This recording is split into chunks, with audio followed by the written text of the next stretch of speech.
রসুল সাল্লাল্লাহু আলাইহি ওয়াসাল্লাম রাহমাতাল লিল আলামিন কেন? আরেকটা উপশিরোনাম হতে পারে যে নবীজির আগমনকালে বিশ্ব পরিস্থিতি কেমন ছিল।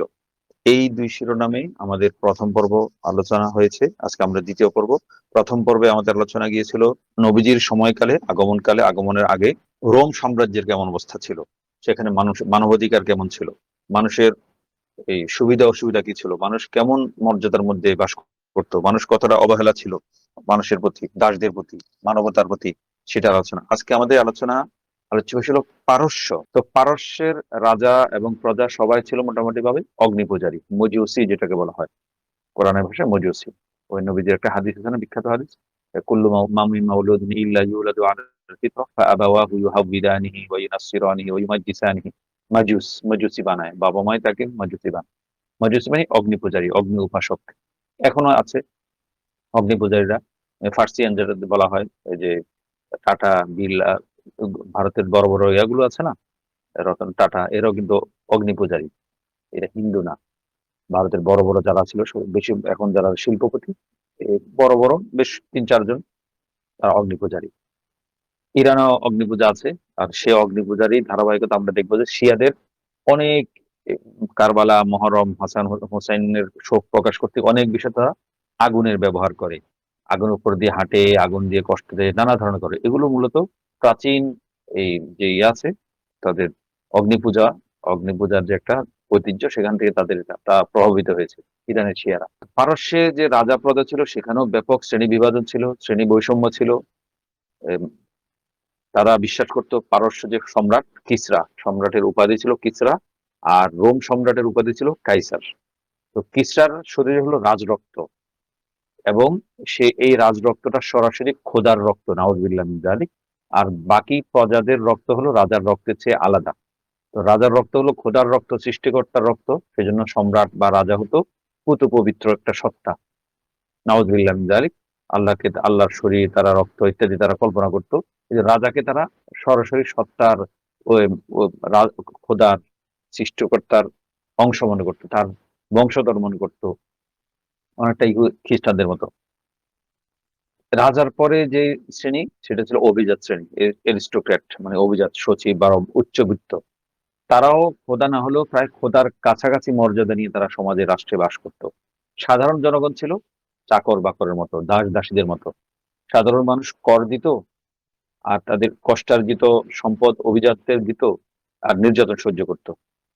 নিজেরা নিজেদের উপার্জনটা ঠিক মতো ভোগ উপভোগ করতে পারতো না। তো আবার অন্যদিকে অভিজাত শ্রেণী তো রাজার পরের স্থানে থাকতো, কিন্তু তারপরেও যত বড়ই হোক, যত বড় লোক হোক, রাজার সামনে অভিজাত শ্রেণীরও বসার অনুমতি থাকতো না। রাজার সামনে তারা দাঁড়িয়ে থাকতো। আর সাধারণ মানুষ কিসরা বা সম্রাটের নাম মুখে উচ্চারণও করতে পারতো না, এত পবিত্র যে সাধারণ মানুষ যদি কিসরার নাম উচ্চারণ করে তাহলে কি তাদের নাম কি হবে, অপবিত্র করার একটা শাস্তি তাদেরকে পেতে হতো। এবং তারা যদি সম্রাটের নাম নেই তাহলে সম্রাটের নামটা অপবিত্র হয়ে যাবে, এমনটা বিশ্বাস পুরো রাষ্ট্রে, পুরা পারস্য সালতানাত জুড়ে ব্যাপকভাবে এটা ছড়িয়ে দেওয়া হয়েছিল। এমনকি যে প্রয়াত রাজা, সম্রাট, পারস্য সম্রাট যদি মারা যেত, তার উপযুক্ত উত্তরসূরি যদি না থাকতো, তাহলে তার দুগ্ধপোষ্য যে শিশু, ছেলে হোক মেয়ে হোক, তাকেও সম্রাট বানানো হতো। কারণ তার শরীরে ঐশী রক্ত প্রবাহিত হচ্ছে, নওয়াজবিল্লাহ, মানে খোদার রক্ত প্রবাহিত হচ্ছে, এমন বিশ্বাস করতো। শিশু না থাকলে নারীকে সম্রাজ্ঞী হিসেবে বরণ করা হতো। তারপরও রাজ রক্তের বাইরে কাউকে রাজা হিসেবে মেনে নিতে মানুষ রাজি ছিল না, অভ্যস্ত ছিল না, বা প্রচলন ছিল না। যেমন আমাদের নবীজি আসার কিছু আগে আগমনে সাল্লাল্লাহু আলাইহি ওয়াসাল্লাম দুই বোন পুরান দখ্ত এবং আজারমি দখ্ত, এদের শাসনকাল ছিল এই 630 থেকে 632, মাত্র 2-3 বছর। এই দুই বোন পারস্যের সম্রাজ্ঞী, পরপর সম্রাজ্ঞী হয়েছিল, এবং তাদের পরে সিংহাসনে আরোহণ করেছিল ইয়াজিদ গির্দ বা ইয়াজদাগির্দ, সর্বশেষ পারস্য সম্রাট। এই পুরান দখ্ত এবং আজারমি দখ্ত, এই দুই নারী সম্রাজ্ঞী ছিল ইয়াজিদের ফুফি, ইয়াজদাগিরদের ফুফি।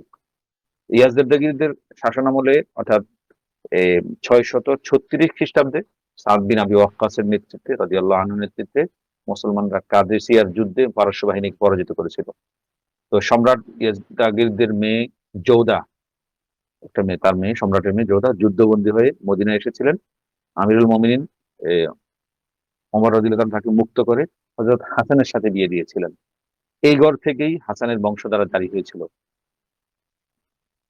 এটা একটা ঘটনা। আরেকটা পাশাপাশি যখন নবীজির জীবদ্দশায় এই পুরান তখ্ত, এই নারী সম্রাজ্ঞী এরা পারস্যের সিংহাসনে আরোহণ করেছিল। তখন এই ঘটনাকে লক্ষ্য করে নবীজি বলেছেন, লা ইউফলিহা কওমুন ওয়াল্লাউ আমরাহুম ইমরাআতান।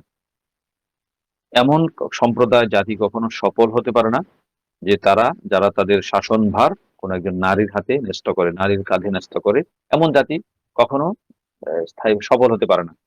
তো এই হাদিসের ব্যাখ্যা নিয়ে ওলামায়ে কেরামের মতভেদ আছে। নবীজি এই কথাটা সাধারণ বিধান হিসেবে বলেছেন নাকি সুনির্দিষ্ট সেই ঘটনার প্রেক্ষিতে বলছেন। চার মাযহাবের সম্মিলিত রায় হলো নবীজি কথাটা সাধারণ এবং ব্যাপক বিধান হিসেবে বলেছেন। নারীদের শাসক হওয়া বৈধ নয় এবং নারীদেরকে শাসক বানালে সেই সম্প্রদায়, সেই জাতি, কওম সার্বিক কল্যাণ বা সাফল্য লাভ করতে পারে না। বাহ্যিক যদি সাফল্য বা কল্যাণ লাভ করে সেটা সাময়িক, সুদূর প্রসারী বৃহত্তর অর্থে তাদের জন্য সেটা অকল্যাণ বা ব্যর্থতা হিসেবে বিবেচনা বা পর্যবসিত হওয়ার আশঙ্কা সম্ভাবনা থাকে, যেহেতু নবী যেমনটা বলেছেন। তো পারস্য সাম্রাজ্যে কৃষক যারা ছিল, কৃষকরা ছিল চরম নির্যাতিত। তাদেরকে মানে জোরপূর্বক অগ্নি পূজায় লিপ্ত করা হতো, বাধ্য করা হতো অগ্নি পূজায়। এবং এই পারস্য সাম্রাজ্যটা ছিল বিশাল এলাকা জুড়ে বিস্তৃত। আফগানিস্তান, চীন সীমান্ত ছুঁয়ে কনস্টান্টিনোপল, রোম সাম্রাজ্যের সীমানা প্রাচীর পর্যন্ত বিস্তীর্ণ অঞ্চলে এই পারস্য সাম্রাজ্য ছড়িয়েছিল।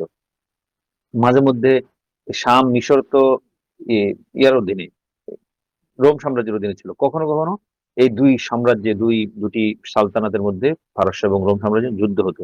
যুদ্ধ হলে মাঝে মধ্যে বর্তমানে শাম, মিশরও কখনো কখনো পারস্যের দখলে চলে যেত। আবার কখনো যুদ্ধ করে পারস্য রোম সাম্রাজ্য এসে মিশর এবং শামকে উদ্ধার করতো। তো সীমান্ত নিয়ে রোমান সাম্রাজ্যের সাথে পারস্য সালতানাতের সবসময় দ্বন্দ্ব, সংঘাত, যুদ্ধ, লড়াই লেগেই থাকতো। তো পারস্য সাম্রাজ্যে যে শুধু অগ্নিপূজা ছিল তেমন না, সেখানে অনেক ধর্মমত ছিল। তবে বেশিরভাগ মানুষ অগ্নিপূজারী ছিল। এবং জরথুস্ট, একে তারা অগ্নিপূজারে তাদের ধর্মগুরু মনে করে, ধর্মগুরু বিশ্বাস করে। এই যে, তবে তারা যে এখন আগুন পূজা করে, অগ্নি পূজা করে, জরথুস্ট কিন্তু আগুনকে পূজা করতে বলেননি। তার অনুসারীরা ধর্মগুরুর আদর্শ থেকে বিচ্যুত হয়ে অগ্নি পূজা শুরু করেছিল। বিভিন্ন ধর্মের ক্ষেত্রে এমনই। জরথুস্ট খ্রিস্টপূর্ব আনুমানিক 1700 সালে, মানে ঈসা আলাইহিস সালামের জন্মের মোটামুটি প্রায় 1700 বছর আগে জন্মগ্রহণ করেছে। তো জরথুস্টের শিক্ষা অনুযায়ী আহুরা মাজদা হলেন একমাত্র স্রষ্টা। মানে আমরা যেমন আল্লাহ বলি, তারা হয়তো এই ধরনের একটা কিছু সর্বোচ্চ সুপ্রিম অথরিটিকে আহুরা মাজদা বলতো। এবং জরথুস্ট বলে গেছেন আগুন কোনো দেবতা নয়, বরং আগুন হলো ডিভাইন লাইট, মানে যে আলো, স্বর্গীয় আলো বা হেদায়াত বা নূরের প্রতীক, এমন যেটা আমাদের ইসলামের ভাষায় বলতে পারি, এবং পবিত্রতার চিহ্ন। তো এখানে তার মূল বক্তব্য হলো যে আগুন কোনো ইয়া নয়, পূজার উপকরণ নয়, বরং এটা একটা আলোর প্রতীক, জ্ঞানের প্রতীক, পবিত্রতার প্রতীক। কিন্তু সেটাকেই পরবর্তী তারা তাদের উপাস্যের প্রতীক, পূজার উপকরণে মানে উপকরণ বানিয়ে ফেলেছে এরা, এই জরথুস্ট অনুসারীরা। কারো কারো মতে কেউ কেউ বলেন জরথুস্ট নবী ছিলেন, কেউ বলেন নবী ছিল না, আল্লাহ আলম, এটা এখন জানার উপায় নেই।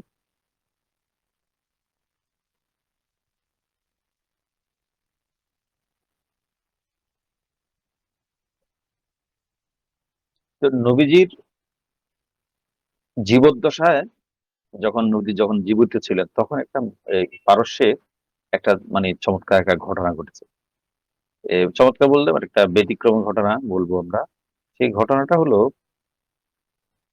এ- এখন যে আমরা সাম্যবাদ বলি, মানে কমিউনিজম, এই সাম্যবাদের উৎস কিন্তু প্রাচীন পারস্যে। এই সময় নবীজির জন্মের আগের সময়টাতে একটা একটা বিশেষ ধরনের সাম্যবাদ পুরো পারস্য জুড়ে ছড়িয়ে পড়েছিল, যাকে বলে আমরা কমিউনিজম। আধুনিক যুগে সাম্যবাদের প্রবক্তা ছিলেন জার্মান দার্শনিক কার্ল মার্কস। 1818 সালে জন্ম, 1883 সালে সালে মৃত্যু। এরপরে তার তার হচ্ছে অ্যাঙ্গেলস, অ্যাঙ্গেলস ছিলেন ব্রিটিশ। এরপরও লেনিন তার কার্ল মার্কসের এগুলো মতবাদটা মানে বাস্তবে বাস্তবায়ন করার মিশন নিয়ে নেমেছিল। লেনিনের জন্ম হলো 1870, মৃত্যু 1924। তো কার্ল মার্কসের যে থিওরি সেটাকে সাম্যবাদের বাস্তব প্রয়োগের চেষ্টা করেছিল লেনিন রাশিয়াতে। তো সাম্যবাদ মানে কি? সাম্যবাদকে যদি আমরা একদম সংক্ষেপে একদম সার নির্যাস বলতে চাই, সার নির্জন এক নম্বর সাম্যবাদের এক নম্বর হলো একটা শ্রেণী সমতা। শ্রেণী সমতা মানে হলো সমাজে কোনো ধনী ও দরিদ্রের পার্থক্য থাকবে না, সবার সমান অর্থ থাকবে। বেশি থাকলে সেটা নিয়ে রাষ্ট্র নিয়ে অন্যদের মধ্যে বিতরণ করে সবাইকে সমান স্তরে নিয়ে আসবে। এটা একটা সাম্যবাদ মানে এক নম্বর। দুই নম্বর হলো সম্পত্তি, উৎপাদনের উপকরণ যেমন জমি, কারখানা, পুঁজি সামগ্রী, এগুলো ব্যক্তি মালিকানা থাকবে না, সামষ্টিক বা রাষ্ট্রীয় মালিকানা থাকবে। দুই মানে সম্পত্তির, ব্যক্তিগত সম্পত্তির কোনো ধারণা, কনসেপ্ট সাম্যবাদ বা সাম্যবাদী রাষ্ট্রে থাকে না, মূল সাম্যবাদে। এরপর অনেক সংস্কার, অনেক পরিবর্তনের মাধ্যমে অনেক ধরনের সাম্যবাদের নানা বিবর্তন হয়েছে। তো মূল সাম্যবাদ বলতে এমন দুইটি গেল। তিন নম্বর হলো উৎপাদন ও বন্টন। সাম্যবাদ মানে হলো সকলের চাহিদা অনুযায়ী বন্টন হবে, ব্যক্তিগত স্বার্থে নয়। তো মৌলিকভাবে সাম্যবাদ মানে এই তিনটি। তো কার্ল মার্কসকে সাম্যবাদের প্রবক্তা বলা হয়, তবে প্রাচীন পারস্যে সাম্যবাদের এই এই এই ধরনের প্রায় কাছাকাছি ধরনের একটা কি ছিল, এই ধারণা প্রচলিত ছিল সাম্যবাদের মতো। এটা এই ওই প্রাচীন সাম্যবাদের প্রবক্তা বা উদ্গাতা যদি আমি বলি, সেটা হলো, তার নাম ছিল মুজদাক। মুজদাকের জন্ম ছিল 490 থেকে 520, মানে নবীজির জন্মের আগে। নবীজি তো 570 খ্রিস্টাব্দে নবীজির জন্ম। তো এই সময় নবীজির জন্মের আগে এই দার্শনিক মুজদাক, পারস্য দার্শনিক মুজদাক এই দর্শনের প্রবক্তা, সাম্যবাদের প্রবক্তা ছিলেন। তো সংক্ষেপে যদি সে মুজদাকের সাম্যবাদ বলতে চাই, সেই যুগে সাম্যবাদের রূপটা কেমন ছিল, পারস্য জুড়ে যে সাম্যবাদ বেশ ব্যাপক বিস্তার লাভ করেছিল সেটা কেমন। এক নম্বর হলো, মুজদাক মনে করতেন যে সমাজের সম্পদ ও সম্পত্তি সব মানুষের মধ্যে সমানভাবে বিতরণ হওয়া উচিত। এটা কার কথা? দার্শনিক মুজদাকের কথা। 490 থেকে 520 পর্যন্ত তার সময়কাল। এবং তিনি আরো বিশ্বাস করতেন যে ধনী এবং অভিজাতদের সম্পদ সাধারণ মানুষের কল্যাণে ব্যবহার করা উচিত। মুজদাকের সাম্যবাদের এক নম্বর। দুই নম্বর, তার তার যে মতবাদ, মুজদাকের মতবাদ, সেটা ছিল দুই নম্বরে ধর্ম এবং নৈতিকতা বিষয়। ধর্ম নৈতিকতা বিষয় তার মতবাদ কেমন? তার ন্যায়, সততা এবং ধর্মীয় জীবনকে কেন্দ্র করে, ন্যায়, সততা এবং ধর্মীয় জীবনকে কেন্দ্র করে সমাজ সংস্কার করতে হবে। মানুষের মর্যাদা ও সমতার জন্য ধর্ম বিধান প্রয়োগ করতে হবে। মানুষকে ঘিরে সবকিছু হবে, ধর্ম নৈতিকতার বিষয়গুলো। দুই নম্বর। তিন নম্বর হলো সামাজিক সংস্কার। সেই ক্ষেত্রে দার্শনিক মুজদাকের মতবাদ কি ছিল? দারিদ্র, বৈষম্য এবং ক্ষমতার যে অসাম্য, যে বিভিন্ন মানুষের মধ্যে ধনী গরিব এবং ক্ষমতার যে বৈষম্য, একজন বড় একজন ছোট, এই যে অসাম্য, এইটা দূর করানোর ব্যাপারে জোর দিতে হবে। এবং সমাজে ক্ষমতা এবং সম্পদের যে বৈষম্য, সেটা ধীরে ধীরে কমিয়ে আনতে হবে, হ্রাস করতে হবে, কমিয়ে আনতে হবে। এই ছিল মোটা দাগে দার্শনিক মুজদাকের এই সাম্যবাদের নির্যাস। এটা ব্যাপকভাবে প্রচারিত হচ্ছিল। সাধারণত এই ধরনের মতবাদ গরিবরা খুব গোগ্রাসে গিলে খুব সরে সরে গ্রহণ করে। তখন মুজতাকের শাসন জীবদ্দশা বা তার এই দার্শনিক মতবাদ প্রচারের সময় পারস্যের তখন সাসানিদ যে সাসানিদ সাম্রাজ্য ছিল, সেই সাসানিদ সাম্রাজ্যের বংশ ক্ষমতায় ছিল। সেই বংশের সম্রাট কাবুস, ইংরেজিতে সেটা তাকে মনে হয় কাভাড, KAVAD, কাভাড ওয়ান, সম্রাট কাবুট এক নম্বর, কাবুত ওয়ান, তার শাসন ছিল। এই সম্রাট যে কোনো ভাবেই হোক ইয়ার মুজদাকের দর্শন দ্বারা প্রভাবিত হয়েছিলেন, অথবা দেশের ব্যাপক জনগোষ্ঠী এই মতবাদ গ্রহণ করার কারণে হোক, রাজনৈতিক কারণে হোক, যে কোনো কারণে। যেমন আমরা আগের পর্বে আলোচনা করেছি কনস্টান্টিনোপল ব্যাপক এই খ্রিস্ট ধর্মের ব্যাপক বিস্তারের ভিত্তিতে রাষ্ট্র ক্ষমতা, নিজের ক্ষমতা বাঁচানোর জন্য হোক বা যে কোনো কারণে হোক, তিনি খ্রিস্ট ধর্ম গ্রহণ করেছিলেন। মৌলিকভাবে তিনটা কারণ বলেছিলাম তার খ্রিস্ট ধর্ম গ্রহণ করার পেছনে। তো সম্রাট কাবুসও এই মুজদাকের দর্শন দ্বারা প্রভাবিত হয়েছিলেন, বা প্রভাবিত হওয়ার ভান করেছিলেন, বা প্রভাবিত হওয়ার একটা ক্যামোফ্লেজ গ্রহণ করেছেন, যেহেতু ব্যাপক হারে এই মতবাদ ছড়িয়ে পড়েছিল। সম্রাট কাবুসের শাসনকাল ছিল 480 থেকে 520। তো সম্রাট কাবুস প্রথমে মুজদাকে সমর্থন করেন। তবে একটা ঘটনা ঘটে, ঘটনা ছিল এটা তো পুরোপুরি কায়েমি স্বার্থ বিরোধী। সম্রাট মুজদাকের যে দর্শনটা, সেটা যারা অভিজাত ছিল, প্রথম শ্রেণীর নাগরিক ছিল, তারা ভোগ বিলাসে সবকিছুর সুযোগ সুবিধা ভোগ, প্রিভিলেজ জনগণ, এটা তাদের বিরুদ্ধে মতবাদটা। কারণ তাদের সম্পদ ছিনিয়ে নিয়ে গরিবদেরকে দিয়ে দেওয়া হবে, কারো কোনো পদ সমান, সবার সমান পদ থাকবে এখানে, কারো কোনো উঁচু নিচু ভাব থাকবে না। এটা তো অনেকের জন্য এটা অস্তিত্বের হুমকি। এই জন্য তারা সবাই রাজাকে বুঝালো যে এগুলো যদি এভাবে চলতে থাকে, সম্ভবত আপনার ক্ষমতাও হুমকির সম্মুখীন হবে। আপনি এটা কি, কোন মতবাদ গ্রহণ করছেন? এভাবে রাজাকে বুঝিয়ে শুনিয়ে চরম মুজদাকের বিরুদ্ধে ঘন অসন্তোষ তৈরি হলো। ঘন অসন্তোষ বলতে অভিজাতদের মধ্যে, গরিবরা তো সেটা তাদের পক্ষে তারা এটা বুঝে বিশ্বাস করে। তো অভিজাতদের সংঘবদ্ধ বিরোধিতার কারণে মুজদাককে দমন করা হয়েছিল এবং 520 সালের দিকে মুজদাককে হত্যা করা হয়েছিল। তো মুজদাকের যে দর্শনটা, আমরা যে সংক্ষেপে তিনটা বিষয় বললাম, মুজদাকের দার্শনিক একটা দর্শনটা, এই দর্শনটা ছিল, এটা ছিল প্রতিক্রিয়া। মানে এটা মানে স্বতন্ত্রভাবে স্বতঃস্ফূর্তভাবে এই দর্শনটা জন্ম নিয়েছে বিষয়টা এমন না। এর আগে আরেকটা দর্শন ছিল যেটাকে বলা হয় মানিখিয়ানিজম। মানিখিয়ানিজম এই মতবাদের প্রতিক্রিয়ায় মুজদাকের দর্শনটা অস্তিত্ব লাভ করেছিল। যেটা আমরা বলতে পারি মানি, ওই ব্যক্তির নাম মানি। তিনি, এই দার্শনিকের জন্ম ছিল 226 খ্রিস্টাব্দ থেকে 276 খ্রিস্টাব্দ। এই মানি দার্শনিক মানির দর্শন বা তার জীবনকাল ছিল। মানিখেয়ানিজম যে দর্শনটা ছিল, সেটাকে আমরা যদি মূল বক্তব্য নির্যাসটা আমরা এক সংক্ষেপে বলতে চাই, এই মানিখিয়ানিজম কার আগে? মুজদাকের দর্শনের আগে। মুজদাকের দর্শনটা ছিল মানিখিয়ানিজমের প্রতিক্রিয়া। মানির দর্শন কি ছিল? তার দর্শনের 1 নম্বর বৈশিষ্ট্য ছিল ডুয়ালিজম, দ্বৈতবাদ। দ্বৈতবাদ মানে কি? তার বক্তব্য ছিল পৃথিবী ও মানব জীবনের মূল লড়াই, যে মানুষ এবং মানব জীবনের, পৃথিবী এবং মানব যে মূল লড়াই হলো আলো মানে সত্য, বনাম অন্ধকার মানে পাপ মিথ্যা। আলো এবং অন্ধকারের লড়াই। আলোর রাজত্ব, অন্ধকারের শক্তি যে আছে সেটার মধ্যে সংঘর্ষ, যেটা যেটা চিরস্থায়ী, মানে সত্য মিথ্যার সংঘর্ষ চিরস্থায়ী। এটা ঠিক আছে, খারাপ কথা না। এরপরে তার এই দর্শনের আরেকটা হলো পৃথিবীটা নষ্টের গোড়া।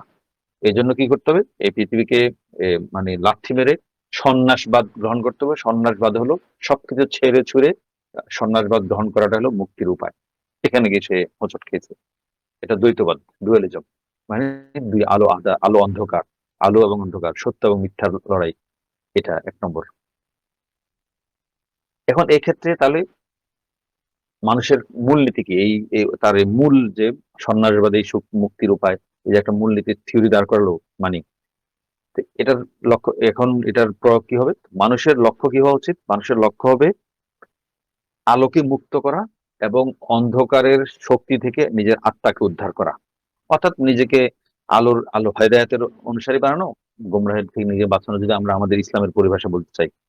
এবং সেটা আর মানুষের আর কি কর্তব্য? মানুষ কি করবে? নৈতিকতা, সততা এবং আত্মসংযমের মাধ্যমে নিজেকে শুদ্ধ করবে। আত্মসংযম বলতে সন্ন্যাসবাদ আর কি। সে সবকিছু ছেড়ে ছুড়ে নিজেকে শুদ্ধ করার জন্য সবকিছু ত্যাগ করবে, ভোগ বিলাস স্বাদ সবকিছু। এরপর এটার এই মানিকিয়ানিজমের ধর্মীয় পন্থা বা প্রক্রিয়া কি? মনুর মতে প্রার্থনা মানে এবাদত বা মোনাজাত, ত্যাগ, খাদ্য নিয়ন্ত্রণ, আধ্যাত্মিক চর্চার মাধ্যমে আত্মাকে কি করতে হবে? আলোর দিকে নিয়ে যেতে হবে, আলোকিত করতে হবে। 4 নম্বর। 5 নম্বর হলো মনুর মতে যে সকল ধর্মের সমন্বয় করতে হবে। এ মানি নিজেকে কি মনে করতো? নিজেকে প্রকৃত জ্ঞানের সাধক বলে দাবি করত। এবং সে মানুষ চেয়েছিল বৌদ্ধ ধর্ম, হিন্দু ধর্ম, জরথুস্ট্রীয় ধর্ম এবং খ্রিস্ট ধর্ম থেকে, সে সব ধর্ম থেকে প্রেরণা লাভ করে এক ধরনের একটা জগা খিচুড়ি, একটা মূল নীতি বানিয়ে একটা ধর্ম, একটা দার্শনিক মতবাদ দাঁড় করেছিল, সেটা অনুযায়ী সে চলতে চেয়েছিল।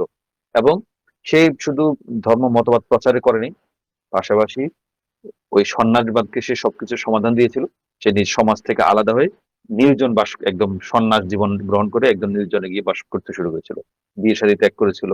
মানে বলতো মানে দার্শনিক মানি যে এই জগৎ হলো নষ্ট, এই জগতে সবকিছু নষ্ট, আমাদের উচিত এই জগৎকে দ্রুত শেষ করে দেওয়ার জন্য সর্বোচ্চ চেষ্টা শুরু করা, মানে ধ্বংস আর কি, যাকে বলে ভ্যান্ডালিজম। তাড়াতাড়ি এই জগৎটাকে ধ্বংস করে দেবো, কারণ এই জগৎটা হলো নষ্ট। এই জগৎকে ধ্বংস করার উদ্দেশ্যে বিয়ে শাদী, ধন সম্পদ, ঘর সংসার সব ত্যাগ করা উচিত।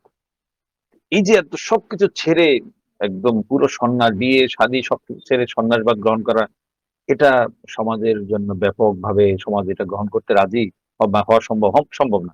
ওই যে আমাদের একটা আছে না, এই একটা গল্প, আমাদের গল্পের আসলে একটা গল্প বলেছিলাম, মার্কিন সায়েন্টিস্ট বা এই ধরনের একটা গল্প আমাদের গিয়েছে, যাদের যারা আমরা শুনেছি তারা বলতে পারবো।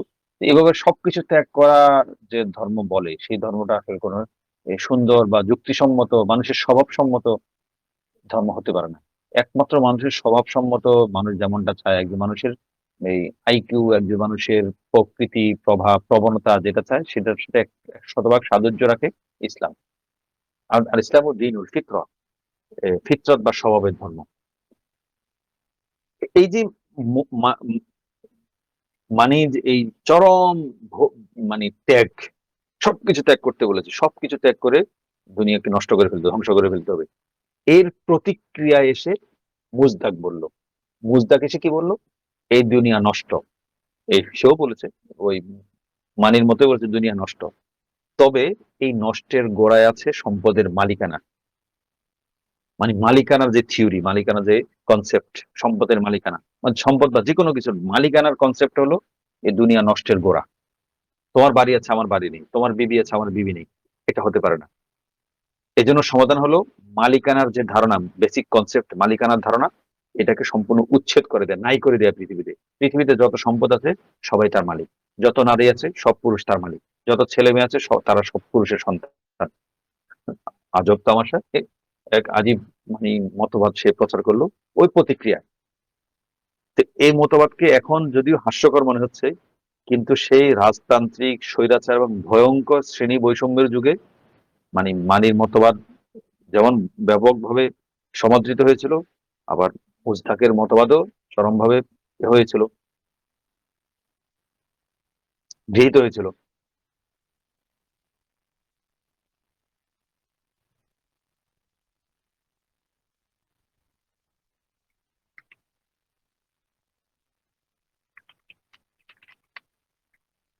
তারপরে একটা মূলনীতি আমরা এই দুটি মুজদাক এবং মানির দর্শনকে আমরা মোটামুটি সংক্ষেপে জানার পর আমরা একটা মূলনীতি সামনে রাখতে পারি, যে একটা মতবাদে, যে কোনো মতবাদ হোক, সাম্যবাদ হোক, কমিউনিজম হোক, কোনো বৌদ্ধ ধর্ম হোক, হিন্দু ধর্ম হোক, যে কোনো, বা সাংখ্য দর্শন হোক, যে কোনো মতবাদ, সেই মতবাদের মধ্যে যত ভ্রান্তি থাকুক, সব মত, ইসলাম ছাড়া সমস্ত মতবাদই মানব রচিত মতবাদে ভ্রান্তি থাকবে, এটা মূল কথা। তো একটা মতবাদের যত ভ্রান্তি থাকুক, সেই ভ্রান্তি সহই, ভ্রান্তি থাকা সত্ত্বেও যদি সেই মতবাদ যদি কোথাও ব্যাপক জনসমর্থন লাভ করে, ব্যাপক মানুষের মধ্যে সেটা ছড়িয়ে পড়ে, বুঝতে হবে সেই মতবাদে কিছু না কিছু সত্য অবশ্যই আছে, তাতে কিছু না কিছু মানবাধিকারের কথা আছে, এবং সেই মতবাদে সমাজে বিরাজমান কোনো বৈষম্য, অবিচারের বিরুদ্ধে সেই মতবাদে কোনো না কোনো কথা আছে, সমাজের কোনো চাহিদা আকাঙ্ক্ষার কথা সে মতবাদে আছে বলেই সে ভ্রান্তি থাকা সত্ত্বেও সে মতবাদ কি করে ব্যাপকভাবে প্রচার লাভ করে, ব্যাপকভাবে সমাদৃত হয়। এটা একটা মূলনীতি আমরা মনে রাখবো। এখন একটা প্রশ্ন আমরা করতে পারি, যে সাম্যবাদ প্রাচীনকালে এবং এই বর্তমানে, যে বিশেষ করে 19 দশকের শুরুতে ব্যাপকভাবে সাম্যবাদ কমিউনিজমটা ছড়িয়ে পড়েছিল না, মানে দাবানলের মতো ছড়িয়ে পড়েছিল, এখন ওই ভাইরাসটা রয়ে গেছে, কিছুদিন পর পর মাথা চালাতে, সর্বহারা চরমপন্থী এদের মাধ্যমে। তো এটা ছড়ালো কেন? ওই যে আমাদের আগে মূলনীতি, যে কোনো মতবাদ ভ্রান্তি সত্য যদি প্রচারিত হয় তাহলে ধরে নিতে হবে সেখানে কোনো না কোনো কিছু ভালো আছে, মানবাধিকারের কথা আছে, সমাজে কোনো বৈষম্যের বিরুদ্ধে বক্তব্য আছে, বিচারের বিরুদ্ধে কোনো কথা আছে, সমাজের কোনো চাহিদা আকাঙ্ক্ষার সমাধান সেখানে আছে, কিছু না একটা নির্দিষ্ট মাত্রায়। তো এই সাম্যবাদ প্রচারিত হওয়ার ছড়ানোর একটা কারণ হলো অতীতে এবং বর্তমানে সমাজে ব্যাপক বৈষম্য, শ্রেণী বৈষম্য বিদ্যমান। একদল মানুষ দিন দিন বিপুল বিত্ত বৈভবের অধিকারী হয়ে চলছে, আরেক দল গরিব থেকে গরিবতর হচ্ছে। এক দলের হাতে কাড়ি কাড়ি টাকা, আরেক দলের কাছে দিনের খাবারটুকু নেই। এক দলের হাতে অসংখ্য দাসীবাদী, আরেকজন বিয়ে করা দূরে থাক, মাথা গোঁজার ঠাইটুকুও তার নেই। তো মুজদাকের সাম্যবাদ গরিব দুঃখীর মাঝে ব্যাপক জনপ্রিয়তা অর্জন করেছিল। তো মুজদাক শুধু গরিব নয়, তৎকালীন সম্রাট প্রথম কাবুসকে তার মতবাদে দীক্ষিত করতে সক্ষম হয়েছিল। এটা ছিল তার একটা অসম্ভব অর্জন। রাজা এবং রাজতন্ত্র বিরোধী একটা চিন্তা, এই মুজদাকের যে দর্শনটা রাজতন্ত্র এবং রাজা বিরোধী চিন্তা না, এমন একটা বিরোধী চিন্তা দ্বারাও রাজাকে প্রভাবিত করা চারটিখানি বিষয় ছিল। যে মুজদাক কত বেশি প্রভাব পাওয়ারফুল হয়ে উঠেছিল, সম্রাট তার স্বার্থ বিরোধী একটা মতবাদের ব্যাপারে তিনি আগ্রহী হয়েছেন বা আগ্রহী হওয়ার ভান করেছেন। এই ভান করার পর্যায়ে নিয়ে যেতে পারা, যে সম্রাট খোদার মতো, খোদার অংশ মনে করা হতো নওয়াজুবিল্লাহ, সেই সম্রাট তার রাষ্ট্র বিরোধী, তার ক্ষমতা বিরোধী, তার সালতানাত বিরোধী একটা মতবাদ দ্বারা আকৃষ্ট হবে, সেটা গ্রহণ করবে, যা তা ব্যাপার ছিল না।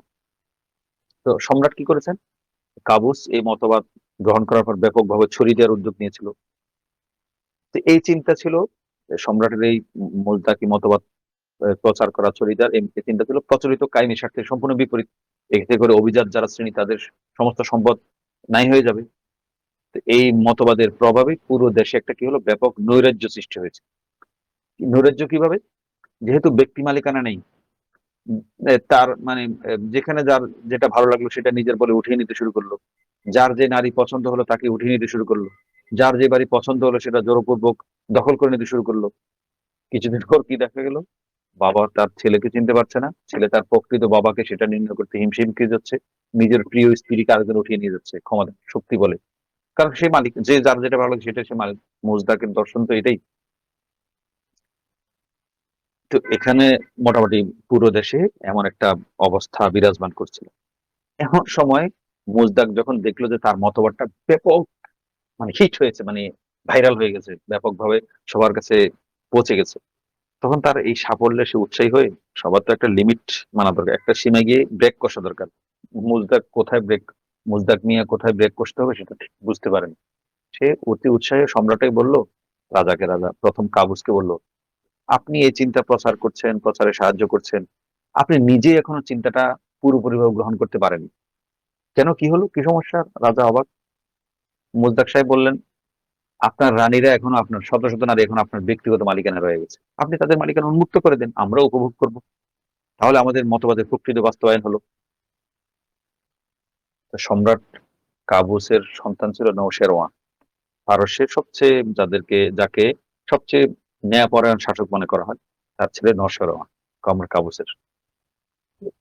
তো যদি মুজদাকের মতবাদ অনুসরণ করে সম্রাট যদি সব নারীদের, তার রানীদের মালিকানা উন্মুক্ত করে দেয়, নওশেরওয়ার মাও তো সেই দলে পড়বে। তবে শুরু থেকে নওশেরওয়া মুজদাককে পছন্দ করেনি, কঠিন ভাবে ভিতর ভিতর ফুঁসছিল, বাবার বিরুদ্ধে কিছু বলতে পারছিল না। তো নওশেরার ভিতর ভিতরে আগুনে ব্যাঙের মতো ফুলছে।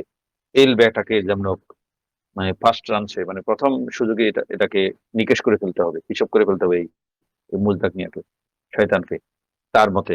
তো বাবার পরে কি হলেন, বাবা মারা গেলেন, মারা যাওয়ার পরে নওশেরওয়া সম্রাট হলেন 530 থেকে 579, নওশেরওয়া সম্রাট। তো মুজদাক যে প্রস্তাবটা দিল যে আপনার রানীকে উন্মুক্ত করে দেন, সম্রাট খুব বিব্রত বোধ করলেন। যে তখন বাবাকে বিব্রত বোধ করতে দেখে নওশেরওয়া ছেলে বাবাকে, এই পরিস্থিতিকে উদ্ধার করতে এগিয়ে আসলেন, যে বাবাকে মুজদাককে অনুরোধ করলেন, সম্রাট নওশেরওয়া, যে আপনি বাবাকে এই কর্তব্যের ব্যাপারে একটু ছাড় দিন, আমার তার বিবি, তার রানীদেরকে যে সবার যৌথ মালিকানা আহ, অন্তর্ভুক্ত করার ঘোষণাতে বাবাকে এই এক ব্যাপারে ছাড় দিন। তো মুজদা কি করলো, ঠিক আছে, সে যে ধর্মগুরু, তার হাতে তো এই সবকিছুর ক্ষমতা, সে কলমের খোঁচায় বললো, ঠিক আছে, সম্রাটকে এই ব্যাপারে ছাড় দেওয়া হলো। তো নওশেরওয়া, তার ভিতরে তো মাথার ভিতরে আগুন ছিল, যে এই শয়তান আমাকে, আমার মাকে পর্যন্ত জনসম্পত্তি বানাতে চেয়েছে। মনে মনে প্রতিজ্ঞা করেছিল নওশেরওয়া যে আমি সুযোগ পাওয়া মাত্র এই বেটাকে আমি একদম নাই করে ফেলবো। বাস্তবে তাই ঘটেছে। কাবুস মৃত্যুবরণ করার পর নওশেরওয়া মস্তনে আরোহণ করে প্রথমে মুজদাকে হত্যা করেছিলেন, এবং সমস্ত মুজদাকি পাগলদের দেশ ছাড়া, লালনের অনুসারে দেশ ছাড়া করেছেন, সবাইকে মাথা কামিয়ে, চুল টুল লম্বা সব মাথা কামিয়ে, দাড়িটি মুছ কামিয়ে সুস্থ মানুষ করে ফেলেছেন। নবীজি সাল্লাম জন্মের 30 বা 40 বছর আগে মুজদাককে হত্যা করা হয়েছিল। নবীজি জন্মগ্রহণ করেছেন কত সালে? 570 বলেছে, 571 খ্রিস্টাব্দে এপ্রিলের 20 তারিখে নবীজি জন্মগ্রহণ করেছেন। এর 30 বছর 40 বছর আগে এই যে উদ্ভট মুজদাকিয় মতবাদ, সেটাকে একদম সম্পূর্ণ নিশ্চিহ্ন করার কাজ সম্পন্ন হয়েছিল। পারস্যের রাজদরবার এবং অভিজাতদের মধ্যে শ্রেণী বৈষম্য কতটা মারাত্মক আকার ধারণ করেছে, এটা আমরা একটা চিত্র দেখি। দেখা গেছে উম, মানে কাদেসিয়া যুদ্ধ আছে না, যে চূড়ান্ত যুদ্ধ, পারস্য সাম্রাজ্যকে পতন ঘটানোর যে যুদ্ধটা মুসলমানদের সাথে, সে যুদ্ধের সময় বিখ্যাত একটা ঘটনা আছে, যে বিশ্ব মুজাহিদ সাহাবি রিবিঈ বিন আমির রাদিয়াল্লাহু তাআলা আনহু এবং রুস্তমের ঘটনা, দুজন। তো ঘটনাটি বর্তমানের প্রেক্ষাপটে খুব প্রাসঙ্গিক। মানে পশ্চিমা সভ্যতার ব্যাপারে একজন সচেতন মুসলিমের দৃষ্টিভঙ্গি কেমন হওয়া উচিত। মানে মুসলিম আমরা অনেকেই পশ্চিমা সভ্যতা নিয়ে খুবই মুগ্ধ। ওদের ভালো অনেক কিছু আছে, কিন্তু এইভাবে অন্ধভাবে চরমভাবে অনেকে আমরা খুবই মুগ্ধ যে পশ্চিমা সভ্যতা, এইখানে ইসলাম, ইসলাম এখানে মুসলিম নেই কিন্তু ইসলাম আছে, এমনও অনেক কথা বলে, অনেকে বলে। ভালো আছে, সব জায়গায় ভালো মন্দ আছে, কিন্তু একদম চরম অন্ধের মতো মুগ্ধ হয়ে তাদেরকে বলে। তো তাদের প্রতি আমাদের এই কেমন দৃষ্টিভঙ্গি হওয়া উচিত, রিবিঈ বিন আমিরের ঘটনায় সেটা উত্তর আছে। কাদিসিয়া যুদ্ধের আগে পারস্যের সেনাবাহিনীর মানে ফিল্ড মার্শাল আসিম মনিরের মতো পাকিস্তানের সর্বাধিনায়ক রুস্তম, জেনারেল রুস্তম সঙ্গত হারালেন আমাদের মুসলিম সেনাপতি ফিল্ড মার্শাল সাদ বিন আবি ওয়াক্কাস রাদিয়াল্লাহু তাআলার কাছে, যে আমি চলমান যুদ্ধ সম্পর্কে একটু মত বিনিময় কথা বলতে চাই। রুস্তম সেনাপতি, আমাদের মুসলিম সেনাপতি জেনারেল সাদ বিন আবি ওয়াক্কাসের কাছে দূত পাঠালেন। তা আমার কাছে বললেন, যে রুস্তম বললেন যে আমার কাছে আপনি একজন দূত পাঠান, আমি তার সাথে একটু কথা বলবো, দুই পক্ষের অবস্থা সম্পর্কে মত বিনিময় করবো। রুস্তম আসলে মুসলিম বাহিনীর মতিগতি বুঝতে চাইছিল, তাদের মন মানসিকতা বুঝতে চাইছিল, তাদের ফিলোসফি, তাদের দর্শন কি, তাদের চিন্তার প্যাটার্ন কি, এটা বুঝতে চাইছিল একটা দূতের সাথে কথা বলে। মানে সে আসলে বুঝতে পারছিল না এতদিন যে আরবরা ফকির মিসকিন ছিল, মানে তাদের অনুগ্রহ নিয়ে ফকির মিসকিনের দল এই জাতিটা বেঁচে থাকতো, হঠাৎ কি এমন ঘটলো যে কোন জাদু বলে এমন আমাদের মতো পরাশক্তিকে চ্যালেঞ্জ ছুড়ে দিয়েছে, আমাদের বিরুদ্ধে যুদ্ধে নেমে পড়লো। তো এইভাবে বিভিন্ন এই দীর্ঘ আলোচনা হয়েছে। কারো কারো মতে যে সাদ বিন ওয়াক্কাসের পক্ষ থেকে এই বিভিন্ন আবেদনের প্রেক্ষিতে প্রায় 14 জন দূত গিয়েছে একের পর এক। যেমন রিবিঈ বিন আমির গিয়েছেন, হুযায়ফা বিন মিহসান গিয়েছেন, আসিম বিন আমির আত-তামিমি গেছেন, মুগিরা বিন শুবা সাহাবী রাদিয়াল্লাহু তাআলা আনহু আজমাইন, এই দুই সাহাবীও গিয়েছেন। এরকম 14 জন, সবার নাম ইতিহাসে নেই, তবে কোন কোন ইতিহাস গ্রন্থে মোট 14 জন ভিতরে এটা সংখ্যাটা আছে। 7-8 জনের নাম আছে আমরা। আমাদের প্রাসঙ্গিক হলো রিবিঈ বিন আমির এবং মুগিরা বিন শুবা, এই দুই সাহাবী এর সাথে আলোচনাটা ইতিহাস বিখ্যাত, বিশেষ করে রিবিঈ বিন আমির। তো মুসলমানদের পক্ষ থেকে প্রথমে রিবিঈ বিন আমির তামিমিকে পাঠানো হয়েছিল, বনু তামিমের তিনি সন্তান। তো রুস্তম মহাসমারোহে তার দরবারে গদিয়ান হয়ে বসেছিল, বিশাল সিংহাসন, রাজার মতো, সে আরেকটা রাজা, রাজার পরে সেনাপতি। তো তার তাঁবুকে যতভাবে সাজানো সম্ভব সবভাবে সাজানো হলো। রিবিঈ বিন আমির রাদিয়াল্লাহু তাআলা তাঁবুতে প্রবেশ করে দেখলেন রুস্তম সামনে বসে আছে। তো রিবিঈ বিন আমির সেখানে তার গেড়ে কি হলো, তার যে বল্লম ছিল, বল্লমটাকে দামি গালিচার ভিতরে গেঁথে বসে গেলেন। দ্বিতীয় পর্যায়ে গিয়েছিলেন মুগিরা বিন শুবা। তিনিও রিবির মতো নির্ভীক চিত্তে রুস্তমের তাঁবুতে প্রবেশ করেছিলেন। তো তিনি একটা ব্যতিক্রম কাজ করেছিলেন মুগিরা বিন শুবা। তিনি কি করলেন, তাঁবুতে প্রবেশ করার পর রুস্তমকে দেখে বসে পড়েননি, তিনি সামনের দিকে অগ্রসর হলেন। অগ্রসর হয়ে তিনি চেয়েছিলেন রুস্তমের পাশে গিয়ে বসবেন। তখন রুস্তমের প্রহরীরা মুগিরা বিন শুবার উপর ঝাঁপিয়ে পড়ে তাকে টান হেঁচড়া শুরু করেছে, না রুস্তমের কাছে যাওয়া যাবে না, তার থেকে দূরে সরে থাকতে হবে। এটাকে তাবারির ভাষায় ফানহালা আলাইহিল হারস হাত্তা জারজারু ওয়া বিইবারাতিন তারতারু, মানে টানাটানি। আল্লাহ তাবারি রহমতুল্লাহ আলাইহি তার ইতিহাসের মধ্যে এই ভাষায় জারজারু টানা হেঁচড়া। মুগিরা বিন শুবা বললেন, না আমি রুস্তমের কাছে গিয়ে বসবো। প্রহরীরা বললেন, না আমাদের সেনাপতির কাছে যেতে পারবি না, তার তো ওই মর্যাদা, এই ধরনের আর কি টানা হেঁচড়া। তো ঠিক আছে, জোর করে মুগিরা বিন শুবাকে মাটিতে বসিয়ে দেওয়া হয়েছে। তো মুগিরা ওখান থেকে কথা বলা শুরু করলেন। তার বক্তব্য বিভিন্ন কথোপকথন একটা কথা এমন ছিল, ইন্নামা আশারাল আরব, রুস্তমকে উদ্দেশ্য করে বলেছেন যে ইন্নামা আশারাল আরব, আরব জাতি, আরববাসীরা কওমুন এমন জাতি, লা ইস্তাবিঈদু বা'দানা বা'দান, যে তারা একজন অনেক অন্যায় করে, কথাটা এমন, কিন্তু তারা একজন আরেকজনকে দাস বানায়, আরবদের মধ্যে একজন আরেকজন দাস বানায়, ইল্লা আন ইয়াকুনা মুহারিবান লাহু, হ্যাঁ যুদ্ধ ছাড়া। যখন যুদ্ধ করে তারা প্রতিপক্ষকে তারা বন্দী করে দাস বানায়, কিন্তু যুদ্ধ ছাড়া স্বাভাবিক পরিস্থিতিতে একজন আরব আরেক আরবকে দাস বানায় না। ওয়ালাকাদ আলিমতু আন্না মুলকাকুম ইলা উফুলিন, আমি জানতে পেরেছি তোমাদের রাজত্ব, তোমার রাষ্ট্র সালতানাত ধীরে ধীরে ক্ষয়ের দিকে যাচ্ছে, মানে একদম অস্তমিত, সূর্য ডুবে যাচ্ছে তোমাদের রাজত্বের সূর্য। কারণ কি? فإنه لا تنتصر أمة يستبعد بعضها بعضا। তোমাদের রাজত্ব ধ্বংসের কারণ হলো কি? কারণ হলো একটাই, যে যে জাতি তাদের একজন আরেকজনকে, নিজেদের জাতি একজন আরেকজনকে দাস বানায়, সে জাতি কখনো বিজয়ী হতে পারে না, সে জাতি কখনো জয়ী হতে পারে না। এই কথা বলা কারণ অন্য কারণও ছিল। একটা কারণ ছিল, রুস্তম যে ছিল সেনাপতি, সে মূলত রাজ পরিবারের ছিল না, সে রাজ রক্তের ছিল না, সে সাধারণ শ্রেণী থেকে উন্নতি করতে করতে সেনাপতি করতে গিয়েছে। এই বক্তব্যটা তার মনে দাগ কেটেছে, যে মুগিরা বিন শুআবার এই বক্তব্য, এবং এই ঘটনা আমাদের সামনে সেই সময়কার শ্রেণী বিভাজনটা স্পষ্ট করে দিয়েছে, যে এই পারস্যের রাজা বা শ্রেণীরা একদল আরেকদলকে কি বানাতো? দাস বানাতো।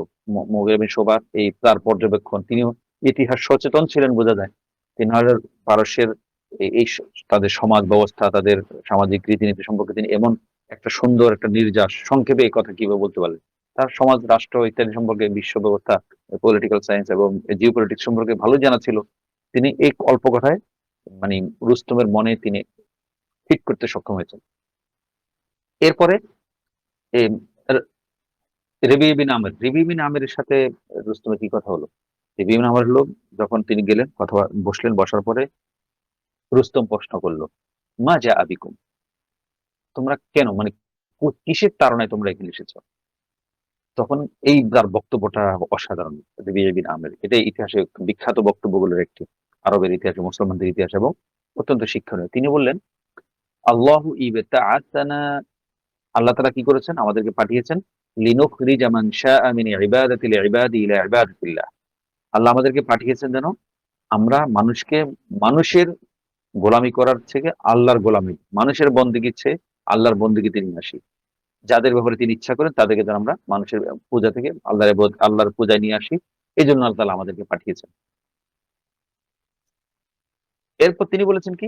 পরের বাক্যটা, আমরা মানুষকে কোন থেকে কোথায় নিয়ে যাবো? মিন ইবাদাতিল ইবাদি ইলা ইবাদাতিল্লাহ। মানুষের দাসত্ব থেকে আল্লাহর দাসত্বে আমরা মানুষকে নিয়ে যাওয়ার জন্য আল্লাহ তাআলা আমাদেরকে পাঠিয়েছেন। এরপর কি? অমিন দিকিদ দুনিয়া ইলা সাআতিহা।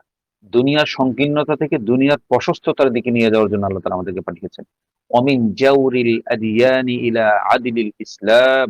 এবং বিভিন্ন ধর্মের অন্যায় জুলুম থেকে বাঁচিয়ে মানুষকে ইসলামের নিরঙ্কুশ বিশুদ্ধ ইনসাফের দিকে নিয়ে যাওয়ার জন্য আল্লাহ তাআলা আমাদেরকে পাঠিয়েছেন।